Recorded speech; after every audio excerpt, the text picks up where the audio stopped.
जाओगे। करा क्या, खिचड़ी में से कंकड़ बीन के घर ले गए तुम लोग, खिचड़ी यही खा ली और कंकड़ उठा के ले गए। अब सत्संग से एक आदमी अपना कल्याण भी कर लेता और एक आदमी मोह में भी गिर जाता। सत्संग में तो सभी आ रहे हैं, लेकिन उसी सत्संग से किसी ने अच्छी बात चुरा ली, ग्रहण कर ली, और किसी ने बुरी चीज ग्रहण कर ली। अरे आज तो हमसे ऐसा कह दिया, अब आगे से हम नहीं जाएंगे। तो वस्तु उन्होंने कहा कि बाहर की वस्तु बाहर ही छोड़ दो। आंख से देखी वस्तु बाजार में देखी, कहते हैं ना, बाजार से निकला हूँ खरीदार नहीं हूँ। बाजार में जाओ, कभी कभी खाली हाथ हम आ जाते हैं, क्योंकि बाजार में कोई ऐसी चीज मिली नहीं जो आकर्षित करे। तो यही हम लोगों की परिपक्व अवस्था हो जानी चाहिए कि हमें बहुत संग्रही नहीं बनना चाहिए कि इतना संग्रह कर लें कि बटोर लें कि ये भी हो वो भी हो। उन्होंने कहा नहीं, जो बाहर की वस्तु है उसे बाहर ही छोड़ दीजिए, उसे अंदर मत ले जाइए। अंदर ले जाएंगे तो वहीं से विकार पैदा हो जाएगा। दूध में नींबू निचोड़ोगे तो नेत्रों को, दृष्टि को, भ्रुकुटी के चक्षुर चैवांतरे भुवो, दोनों आंखों के बीच में जो चक्षु के मध्य में जो आज्ञा चक्र है, भ्रुकुटी के बीचों बीच में करके, नासिका के नासा व्यंचारणों, यानी कि नाक के अंदर जो अपान और प्राण वायु जो चलती है उनको समान करके, जिसकी इंद्रियां मन बुद्धि और जीती हुई हैं, जो मोक्ष परायण मुनि इच्छा भय और क्रोध से रहित हो गया है, वह सदा मुक्त हो जाता है। अब मुक्त के लिए उन्होंने कितनी बड़ी विगते इच्छा भय क्रोधो, जिसके इच्छा भय और क्रोध चले गए हैं, विगत हो गए। विगत माने विशेष रूप से चले, गत नहीं है। गत में भी उपसर्ग लग गया, इसका मतलब विशेष रूप से हमने, कहते ना, हमने प्रयास किया, और एक कहता हमने विशेष प्रयास किए। तो विगत भी वही हो गए, विशेष प्रयास के द्वारा हमने ऐसे किए, क्योंकि हमने भ्रुकुटी में ध्यान लगाया, और भ्रुकुटी में ध्यान लगा करके हमने प्राण अपान वायु को समोकृत्वा, यानी कि कुंभक की स्थिति में आ गए। और कुंभक बन के हमने, उस समय क्या होता है, कुंभक की स्थिति में विचारों का आवागमन भी रुक जाता है, श्वास भी रुक जाती है, तो विचारों का आवागमन में। तो सबसे पहले मेन चीज है कि आप देखिए, श्वास सबकी चल रही है और बचपन से अब तक चल रही है, लेकिन हम लोग उसकी वैल्यू नहीं समझ रहे हैं। 10 बार पहले भी बहुत बार कहा है कि श्वास आ रही है और जा रही है, ये तीर के बराबर है। तीर कमान चल रहा है, जैसे तीर पे क्या है, अगर हम कोई चीज बैठा दें या कोई चीज निशाना, तो तीर सीधे वहां जाके लगेगा। तो ऐसे ही तीर, श्वास के रूपी या श्वास रूपी जो प्राण और अपान वायु है, जो ऊपर जा रही है और अंदर आ रही है, इस पर हम कृष्ण नाम को लिख दें पूरे तीर पे, कृष्ण कृष्ण कृष्ण, तो 7 बार कम से कम लिख जाएगा एक बार, और अंदर जाएगी तो 7 बार। तो एक बार की पूरी सांस लेने में 14 बार आपके कृष्ण नाम का उच्चारण हो रहा है। लेकिन हम लोग उस वायु की वैल्यू नहीं समझ रहे हैं। कोरोना में जो लोगों ने वैल्यू समझी और फिर सब अब भूलते जा रहे हैं। वो एक ऐसी घटना थी, हो गई थी, खत्म हो गई, अब सब भयमुक्त हो गए। उन्होंने कहा एक आया था बैक्टीरिया, उन्होंने कहा बैक्टीरिया कौन सा आया था? कठोपनिषद में कहा है अणु से अणुतम, सबसे छोटे से छोटा बैक्टीरिया तो यही है, वायरस। तो इनसे अणु कौन हो सकता है? यही तो महाकाल के रूप में किसी न किसी रूप में आते हैं। तो यही इन्हीं का ही सारी लीला है, और उन्हीं को हम नहीं याद करते हैं। और वो कहते हैं तू मेरी शरण में आ जाएगा तो तुझे ये सारे भय, अचानक मृत्यु होना भी बड़ी वैसी दुखद स्थिति है। माना कि मरना निश्चित है, लेकिन समय से पहले मरना। अभी तक आप सब लोग अपने गोरख धंधे में लगे रहे कि बच्चे बड़े हो जाएं, घर बन जाए, ये हो जाए, वो हो जाए। अब जो समय मिला है ये बहुत कीमती समय मिला है। ये वाला समय, ये समझ लो, जैसे हम सोचते हैं 25 तक हमें शिक्षा अध्ययन करनी है, विद्यालय की शिक्षा लेनी है, लेकिन 25 के बाद विवाह हो गया, 50 हो गई। 50 के बाद का समय हम कहाँ दे रहे हैं? 50 का बाद का समय टोटल कृष्ण का समय है, टोटल धर्म का समय है, टोटल अध्यात्म का समय है। जैसे IQ EQ होता है, इसी तरह से स्पिरिचुअल का भी होता है। एसक्यू भी होता है कि अगर स्पिरिचुअल लेवल पे आप लोग नहीं बढ़े तो आपका मानव शरीर धारण करना व्यर्थ हो जाएगा। और अब व्यर्थ हुआ तो कुछ नहीं व्यर्थ हुआ, जन्म जन्मांतर व्यर्थ हो गए। अभी की व्यर्थ की तो आप सोच लो कि थोड़ा पाप ही कर लेते, लेकिन थोड़ा कष्ट ही तो उठाना पड़ेगा। और ये नहीं पता ईश्वर के विधान में थोड़े से पाप की सजा बहुत है।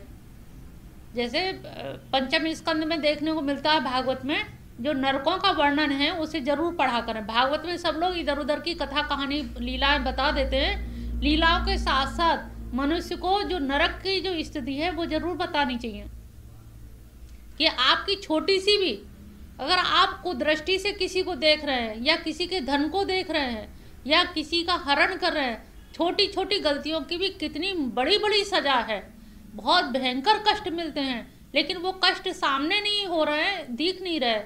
मेरा कई बार मन करता है कि उनके चित्र बनवा के या लिख के यहाँ पूरा जीने पे लगा दिए जाएं कि आदमी को एक बार खौफ भय पैदा हो जाए कि हमारी ये गति हो सकती है। हमें ये नहीं पता कि हमें झूठ बोलने से क्या होगा, ये नहीं पता दुर्विचार करने से या किसी का मनी मन गलत सोचने से क्या फल मिलेगा, उन फलों का हमें पता नहीं है। हम अच्छे कर्म का फल पाना चाहते हैं लेकिन पाप का फल नहीं पाना चाहते, और जबकि पाप का फल ज़्यादा मिलता है। आपको जो सुख मिल रहा है, आपने बहुत पुण्य कार्य किए होंगे तब आप यहाँ बैठे हैं, लेकिन थोड़े से भी पाप करोगे तो बहुत बड़ा पाप का बहुत अधोगामी हो जाएंगे।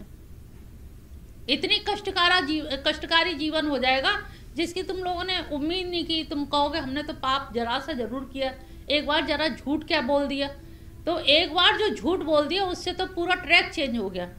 आप लोग यहाँ से उतर के जाते हो, झीने से उतर के टेम्पू करोगे तो कहाँ जाओगे?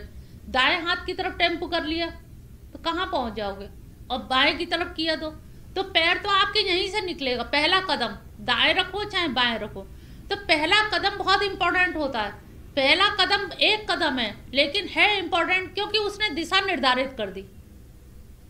आगे जाके टेम्पू से फिर लौट के नहीं, क्योंकि हम फिर पश्चिम की तरफ ही चले जाएंगे, और इधर की तरफ मुड़ गए तो पूर्व की तरफ इलाहाबाद चले जाएंगे, उधर से हम वृंदावन चले जाएंगे। तो हमारा पहला कदम बहुत इम्पोर्टेंट है।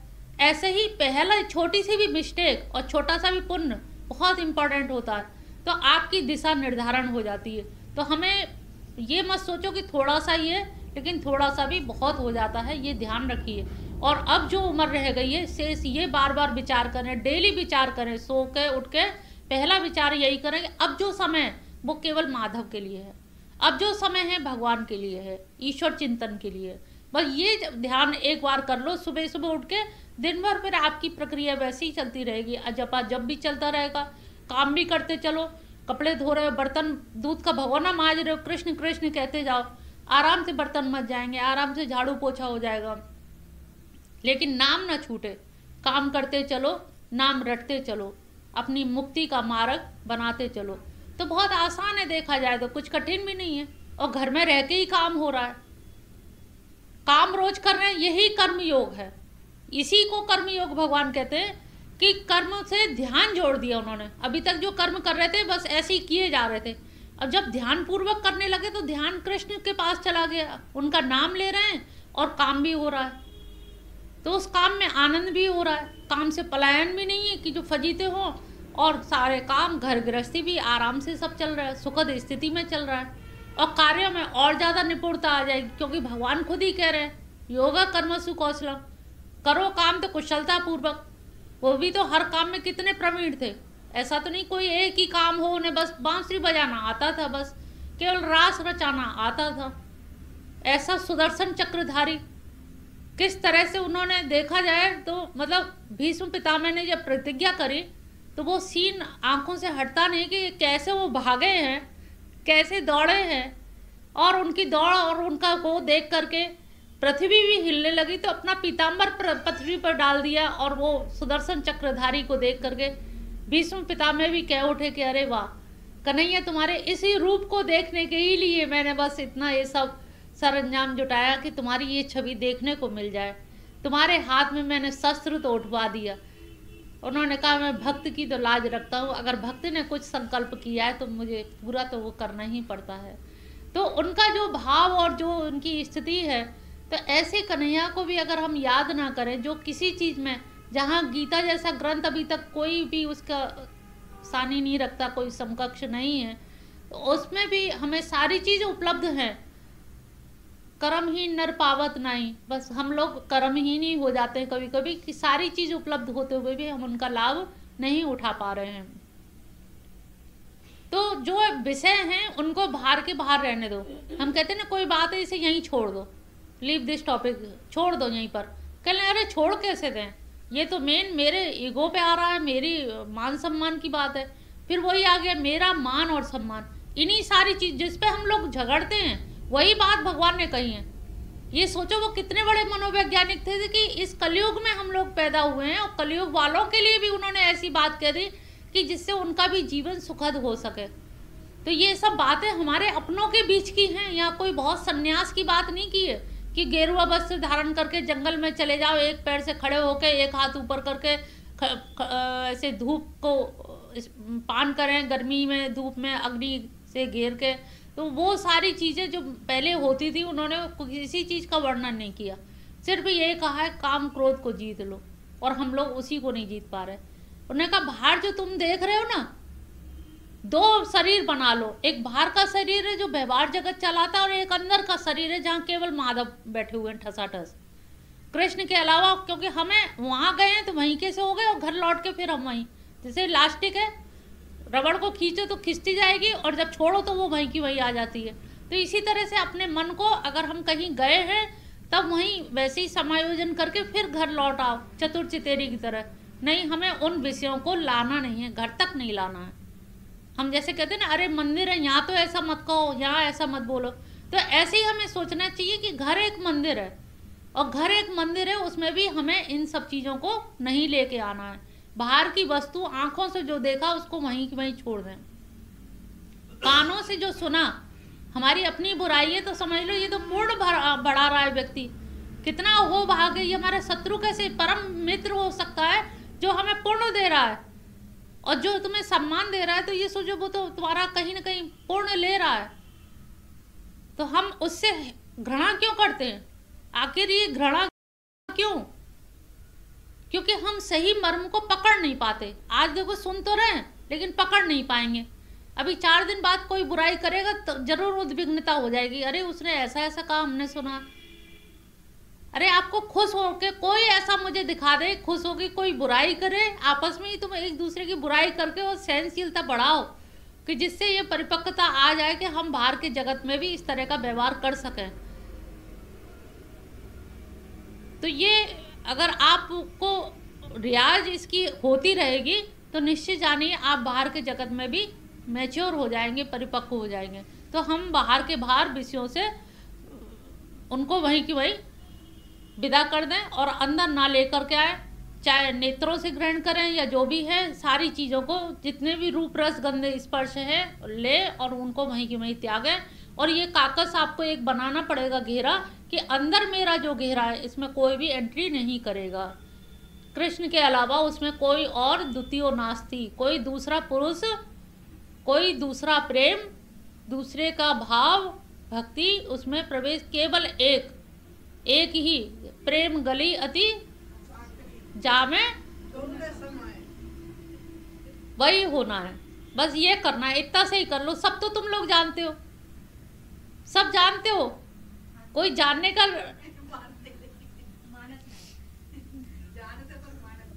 जान तू पर मान तो ना हो।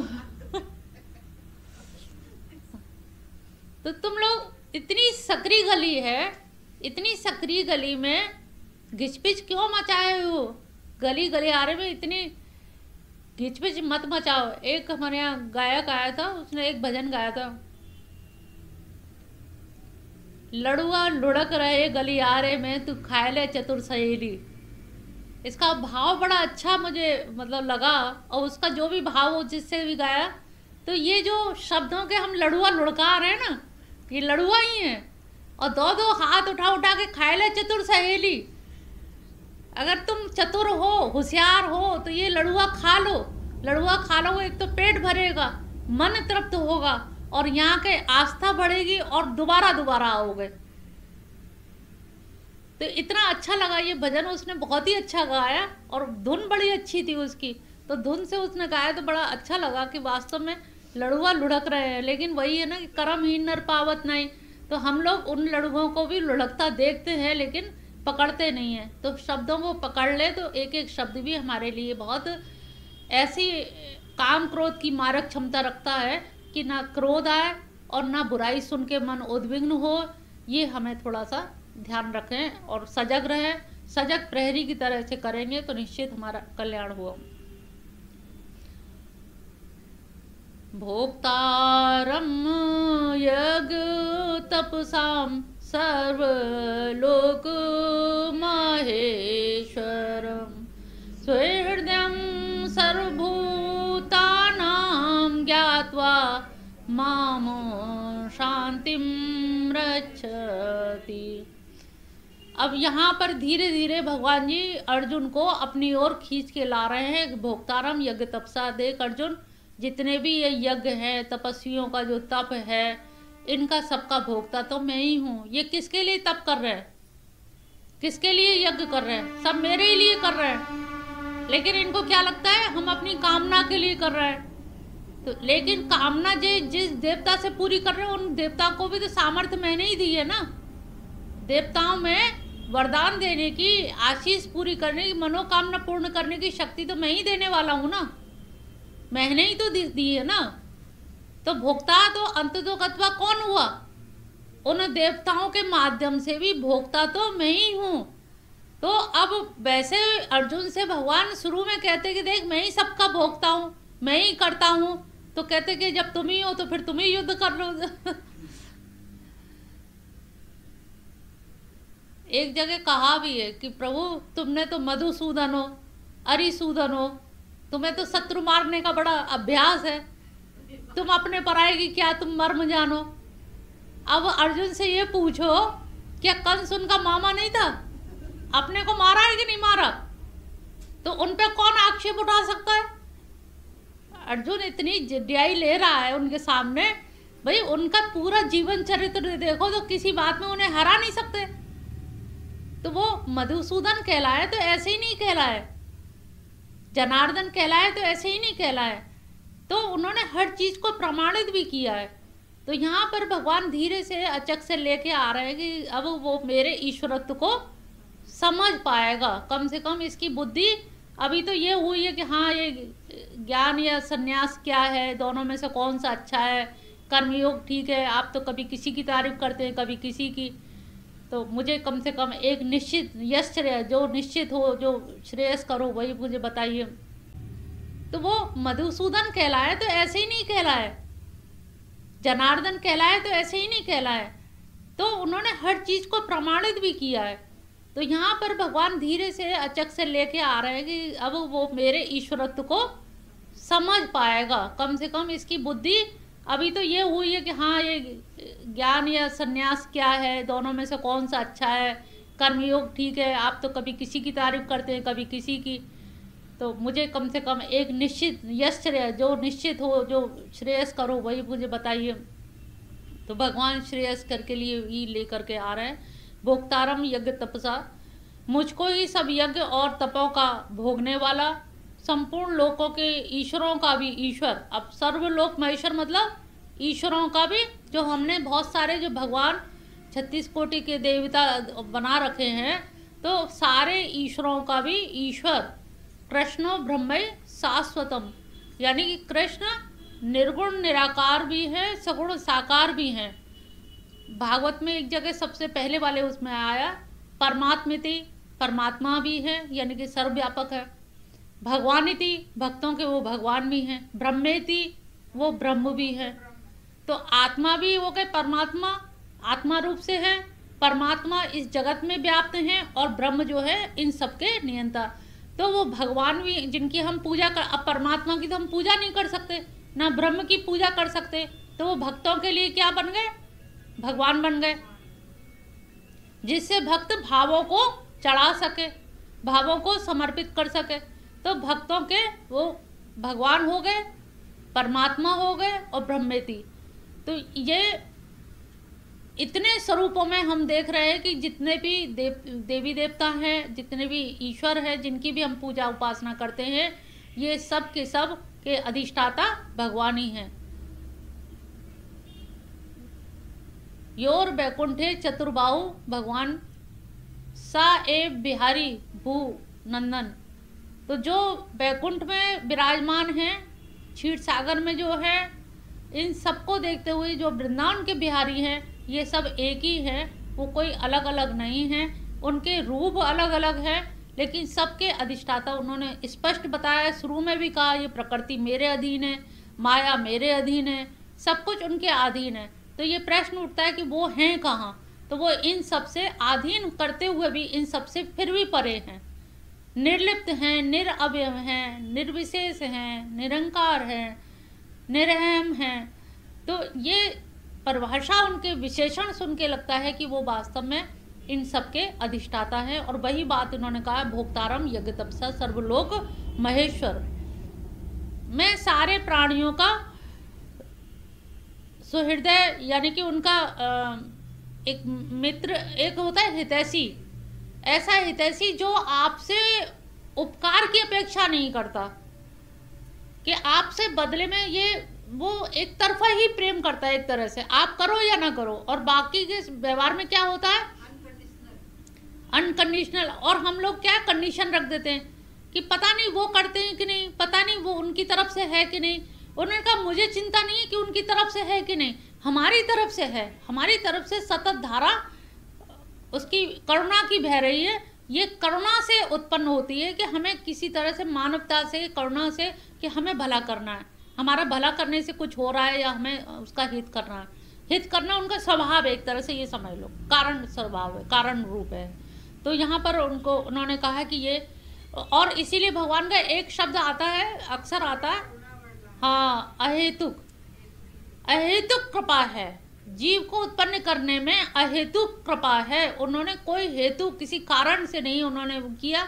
इसमें उन्होंने कृपा से हमें जन्म दिया, लेकिन उस कृपा की हम कितनी कद्र कर रहे हैं ये देखिए। कि अगर हम कृपा की भी कद्र ना करें तो फिर क्या अकृपा कर देंगे, तब फिर हम रोएंगे। जब कृपा की कीमत नहीं जानी तो अकृपा के भी तो आप भागीदार होंगे। आज कृपा करी लेकिन आपने काम अच्छा नहीं किया, तो आगे क्या आपका जन्म बुरा भी तो कर सकते हैं, क्योंकि आपने बुरे कर्म किए। और बुरे कर्म कर, एक मौका दिया था कृपा करके, एक सप्लीमेंट्री दी। बच्चे क्या होता है, सप्लीमेंट्री आ जाती तो खूब पढ़ के ज़्यादा नंबर लेके आता है, लेकिन हम लोग क्या कर रहे हैं, सप्लीमेंट्री आ गई लेकिन नंबर ज़्यादा लाने की कोशिश नहीं कर रहे हैं। बड़े काम है, ये काम है, वो काम है। कभी टाइम टेबल में ये बताया कि मेरे भगवान जी का काम है। हम सारे काम गिना देते हैं, लेकिन इनके टाइम टेबल में कहीं हम शुमार नहीं करते। बस 5-10 मिनट जल्दी गोपाल जी नहलाए धुलाए, चंदन लगाया, आरती की, उमजे जगदी छहरे, बस करके ख़त्म। 4 चिरौंजी का भोग लगाया, ख़त्म। होना चाहिए उल्टा, कि हम आप लोग वहाँ से यहाँ आए, इससे अच्छा कि हम यहाँ से वहाँ जाएं। समझ रहे ना? वहाँ से यहाँ आओगे तो घंटे 2 घंटे के लिए आओगे, और यहाँ से वहाँ जाओगे तो घंटे 2 घंटे के लिए वहाँ जाओगे। केवल पारी पलटनी है। अभी 2 ग्रुप जैसे खेलते हैं ना, तो वही है, एक पारी जो उधर की तरफ है, तो हमें उधर संसार की तरफ ना रह के अब कृष्ण की तरफ रहना है और संसार को देखना है। अभी तक हम संसार में खड़े होके, घर में खड़े होके कृष्ण को देख रहे थे। अब 50 के बाद ये स्थिति होनी चाहिए कि हम कृष्ण के पास खड़े होके दुनिया को देखें कि हाँ बस ये मेला है, तमाशा है, चला चली की बेला है, इससे हमें लिपायमान नहीं होना, और हम उनके सानिध्य में सालोक की मुक्ति की तरह से अनुभव करें, सायुज्य मुक्ति की तरह अनुभव करें। ज़्यादा से ज़्यादा ध्यान जितना कर सकते हैं, क्योंकि समय की कीमत, उम्र की कीमत, वक्ति की कीमत जो जानेगा उसी का। और भगवान को समय भी कहा गया है, काल भी कहा गया है। काल को समझने का मतलब है कि उनको समझा है आपने। तो यही अपने टाइम टेबल में सब लोग थोड़ा सा अंतर लाएं, कि जो परिवार के लिए इतना समय दे रहे हैं, ये सब परिवार हमें छोड़ देगा। एक दिन सब पहुंचाए आएंगे शमशान घाट पे, तो हमें वो नहीं, गलती नहीं करनी है। और अब की गलती फिर हमें सुधारने का मौका भी नहीं मिलेगा, ये समझ लो। सबसे बड़ी बात है कि मौका नहीं मिलेगा आगे। ये तो तुम लोगों के सबके बड़े भाग्य की बात है कि ऐसी सारी व्यवस्था ऐसी बन गई है कि ये सत्संग चल रहा है। अगर ना आप लोग सहयोग करो तो ये ना चल पाए, और ना ही सब लोग इकट्ठे हो पाए, इतने सब लोग इकट्ठे हो जाते हैं, तो इससे कम से कम अपनी बुद्धि रमा होती रहती है, एक रियाज बना रहता है। कम से कम भावों में एक तराशना, एक छेनी हथौड़ी से आप ही अपनी बुद्धि को तराश लेते हो, उसमें से एक माधव की सही सुंदर सी प्रतिमा तैयार कर लेते हो, और उस तैयार प्रतिमा से आपका जन्म जन्म का उद्धार हो रहा है, और आप एक भक्त तैयार हो गए, तो निश्चित जानिए कि आपकी 7-7 पीढ़ियों का उद्धार होगा। तो आप कितना सर्वभूत हितेरता तो आप नहीं कर सकते, अपनी कम से कम सर्व पीढ़ी हितेरता तो कर ही सकते हो, अपनी पीढ़ियों का उद्धार कर लोगे। आपको लगता है कि हम घर में पति की सेवा कर रहे हैं, बच्चों की सेवा कर रहे हैं, ये भी तो वर्ण आश्रम धर्म है, लेकिन ये सोचो भक्त बन के आप सेवा करें, भक्त बन के तो आप उनका जन्म सुधार देंगे। आज तो आज की रोटी खिलाएंगे, लेकिन भक्ति करके तो आप उनके कई कई जन्मों को सुधार रहे हैं, और ये लोग फिर दोबारा मिलेंगे भी नहीं। ये भी देखिए कि यही लोग आपको दोबारा मिले या पहले ये लोग मिले थे कुछ पता भी नहीं है, आगे मिलने की भी उम्मीद नहीं है, लेकिन समय फिर भी उन्हीं के लिए दे रहे हैं। तो समय को थोड़ा सा पहचानें। तो सर्वलोक महेश्वर जो उन्होंने कहा, सुहृदय सर्वभूतानाम, वो सारे भूतों के, यानी कि अर्जुन मैं तेरा ही नहीं हूँ बल्कि मैं समस्त भूतों का, सभी का ही हूँ। ज्ञातवा माम शांति पंच, जो इस तरह से जानता है उसको शांति प्राप्त हो जाती है। इस प्रकार से ये 5वें अध्याय का समाप्तिकरण होता है। और अब उसी 6ठे अध्याय में आत्म संयम योग है। आत्म संयम योग को उन्होंने, इसकी पृष्ठभूमि 5वें में ही तैयार कर रहे थे, और पृष्ठभूमि इनका ये है कि आगे बात करनी है, समझानी है, और तब तक समझानी है जब तक ना समझ जाए। तो ये समझाने की जो प्रक्रिया है, तो मेंटली उसको तैयारी की है, मेंटल लेवल पे इतना तैयारी कर दिया। अब यहाँ से सीधे सीधे भगवान उवाच, श्री भगवान उवाच से शुरू हो रहा है। अनाश्रित कर्म फलम कार्यम कर्म करोति स सन्यासी च योगी च न निर्अग्नि च अक्रिय। वही बात फिर आ गई, जो कर्म फल पर अनाश्रित रहता है, यानी कर्म के फल का आश्रय नहीं लेता। आप लोग भी यहाँ आने से पहले पूछते क्या मिलेगा, वहाँ जाके क्या करेंगे, फल पहले पूछते हो। मिशन में जाके क्या मिलेगा, घर में भी पूछते हैं क्या मिलेगा। कुछ काम ना मिलने के लिए भी किए जाते हैं, जिसमें केवल आत्मतुष्टि का भाव होता है। हमें आत्मतुष्टि हो रही, यही मिल रहा है। अब इसकी कोई कीमत तो नहीं, तुष्टि कहीं बिकती हुई देखी किसी बाजार में कि आत्मतुष्टि बिक रही है, और लोगों को ये दिख भी नहीं रही है, लेकिन आपको अनुभव भी हो रही है, अच्छा लग रहा है ना। तो ये आत्मतुष्टि अनुभव हो रही है,